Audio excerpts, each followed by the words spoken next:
Ever catch yourself getting ready for something big, like a presentation, and that little voice pops up, you know the one, starts whispering, maybe even shouting, "You're gonna trip, forget everything, everyone will think you're a phony." Oh, that voice. Yeah. It's a real piece of work sometimes, isn't it? The worst. But what if we could turn down the volume on that inner critic? That's what we're diving into today. How to tackle negative self-talk and actually start feeling good about ourselves. It's amazing how many people struggle with this. And the thing is, it's not just random negativity, it's actually tied to how our brains are wired. Brain wiring. That sounds serious. It is, but the good news is we can rewire those thought patterns, steer ourselves towards something more positive and compassionate. Okay, rewiring our brains, that's for later. First, what exactly are we dealing with here? What is negative self-talk? It's that voice in your head, the one that's always criticizing, doubting, putting you down. You're not good enough. You'll never be able to do that. Oh, I know that one. Right. Or how about, what if everything goes wrong? Ugh, the classic what-if spiral. I've been down that rabbit hole way too many times. But it's more than just everyday worries, isn't it? Exactly. It can turn into what we call catastrophizing. Say you miss a deadline at work. Instead of just dealing with it, your inner critic jumps in and starts spinning this web of worst-case scenarios. Oh, tell me about it. Suddenly you're convinced you'll be fired, never find another job, end up, like, living under a bridge. There you go. That's catastrophizing in action. And it's not harmless. Research shows this kind of thinking is linked to anxiety, depression, even physical health problems. Wow, that's intense. I never thought of it as being that serious. It's more common than you think. Almost everyone experiences it to some degree. So knowing that, where do we even begin? How do we get a handle on this inner critic? Awareness is key. We can't change what we don't acknowledge. Every time you have a negative thought, it's like etching a groove in your brain. The more you think it, the deeper the groove, the harder to break free. So we're literally carving these negative pathways with our thoughts. Kind of. But by becoming aware of those thoughts as they pop up, we can start to interrupt that pattern. Start creating some new, more positive grooves instead. Okay, so how do we actually do that? Become more aware, I mean. Start by figuring out your personal triggers. What are the situations, people, places that set off those negative spirals? Triggers. That makes sense. For me, just thinking about networking events makes my palms sweat. Instant inner critic overload. There you go. That's a perfect example. Those triggers are unique to each of us. What sends one person into a tailspin might not bother another at all. So figuring out yours, that's a crucial first step. Okay, so we figured out our triggers, the things that really unleash that inner critic. But knowing is only half the battle, right? Exactly. It's not enough to just recognize them. We have to actually challenge those thoughts, reframe them. Challenge them. So we're like taking them to court. Kind of. Think of it this way. Your inner critic is putting together a case against you. It's your job to be the judge and jury. Ooh, I like that. Putting those negative thoughts on trial. How do we even start building a case against them? It's a three-step process. Identify, challenge, replace. We've already talked about identifying the thoughts. Now comes the challenge. You have to ask yourself, is this thought really true, or is it just my inner critic exaggerating things? Okay, so like if I'm thinking I'm going to totally bomb this presentation, I should stop and ask myself if I've actually bombed every presentation I've ever given. Exactly.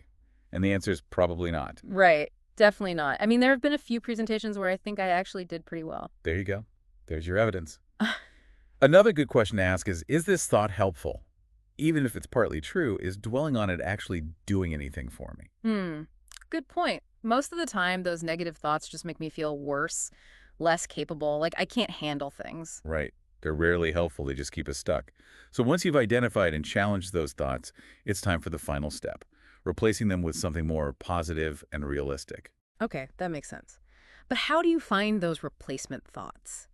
It's easy to say, think positive, but when you're in that negative spiral, it feels impossible. It's definitely not always easy. That's where affirmations come in. Those are short, positive statements you repeat to yourself. Affirmations, like mantras for your mind. Yeah, exactly. And they really work. There's science behind it. Our brains are incredible. They can change and adapt throughout our lives. It's called neuroplasticity. Big word. Right. But what it means is when we repeat affirmations, we're creating new neural pathways, strengthening those positive thought patterns. So we're basically rewiring our brains for positivity. Exactly. But here's the thing, it's got to be personal. The affirmations that work best are the ones that truly resonate with you. Okay, so what are some examples? What are some powerful affirmations that people use? A really common one is, I am enough. Simple, but it's a good reminder that you are worthy just as you are. Another good one is, I can handle whatever comes my way. Ooh, I like that one. I am capable of handling whatever comes my way. Right. Builds confidence. I do like that. So how do we actually use these affirmations? Do we just say them in our heads whenever we remember? You can, Hmm. but to really make an impact, try building them into your routine. Some people like to say them out loud in the mirror first thing in the morning. Oh, interesting. Like a little pep talk to yourself before you start the day. Exactly. You can also write them down, make them your phone's lock screen. Whatever helps you see and repeat them. The key is consistency. The more you repeat them, the stronger those neural pathways get. So it becomes easier to fight back against those negative thoughts. Exactly. Yeah. You start to believe the positive ones instead.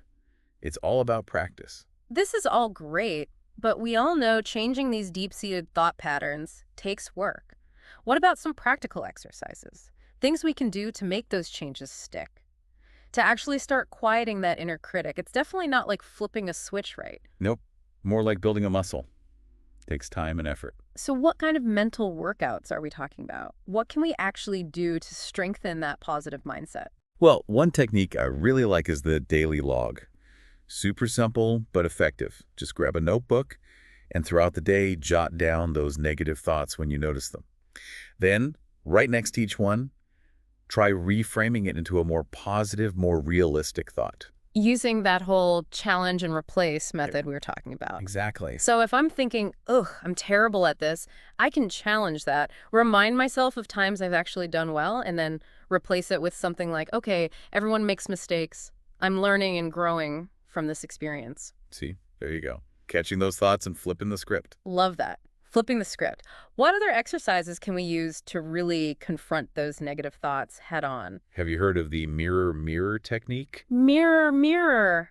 Sounds interesting. Tell me more. It might feel a little strange at first, but it's powerful. Basically, you stand in front of the mirror, look yourself right in the eye, and say your affirmations out loud. So I'm like giving myself a pep talk in the mirror. Yes. And here's the thing. Even just seeing yourself smile can lift your mood. Our brains are weird like that. It's called the facial feedback hypothesis. So yeah, looking at yourself with kindness while you're saying those affirmations is like a double whammy of encouragement. Wow, that's fascinating. Tapping into the power of our minds and bodies at the same time. I'm definitely trying that one. Okay, any other tricks up your sleeve? Of course, for those moments when you need a quick boost of positivity, try making an affirmation jar. An affirmation jar. Okay, now I'm really intrigued. It's so easy. You just decorate a jar, any jar will do, and fill it with slips of paper. Each one has a different affirmation written on it. Then whenever you're feeling down, anxious, need a pick-me-up, you just pull out a random affirmation. I love that. It's like a little dose of personalized encouragement whenever you need it. This has been so helpful, but I have to ask, are there actual examples of people transforming their lives using these techniques? Oh, absolutely. Countless stories. I was reading about this woman, Sarah, who had a huge fear of public speaking. Oh, I know that feeling. Right. She wanted to share her ideas, Yeah. but the negative self-talk was paralyzing. Been there. So she starts using affirmations daily, visualizing herself speaking confidently. She even practiced the mirror technique, saying, I am a confident and engaging speaker, right to her own reflection. And guess what? What? She got her dream speaking gig and totally crushed it. That is incredible. That's amazing. Real proof that these techniques actually work. They really can. When we use the right tools and we practice consistently, we can change how we see ourselves. It's so true. You know, this whole conversation has made me realize something. We don't have to do this alone. Our support system, the people around us, they play a huge role in overcoming this too, don't they? 100%. Mm. Having a supportive community, whether it's friends, family, a therapist, even a support group, it can make all the difference. Sometimes just having someone listen without judgment is everything. So how do we actually build that support system? It feels weird to just announce to everyone, hey, I'm struggling with negative self-talk. You don't have to announce it. Start by thinking about a few people you really trust. It could be a friend, family member, a mentor. Let them know you're working on being more positive and that you'd appreciate their support.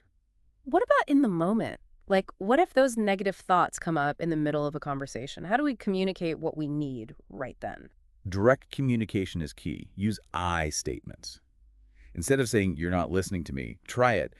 I'm feeling a bit overwhelmed, and I could really use your support. Oh, that's good. It lets you clearly express your needs without blaming anyone. These are such great tips and so reassuring. We don't have to go through this alone. This whole deep dive has been so eye-opening. We've unpacked what negative self-talk is, how it affects us, and best of all, given people the tools to start overcoming it. Exactly. It's about giving people practical strategies they can use to start quieting that inner critic, to start building a more positive, more compassionate relationship with themselves.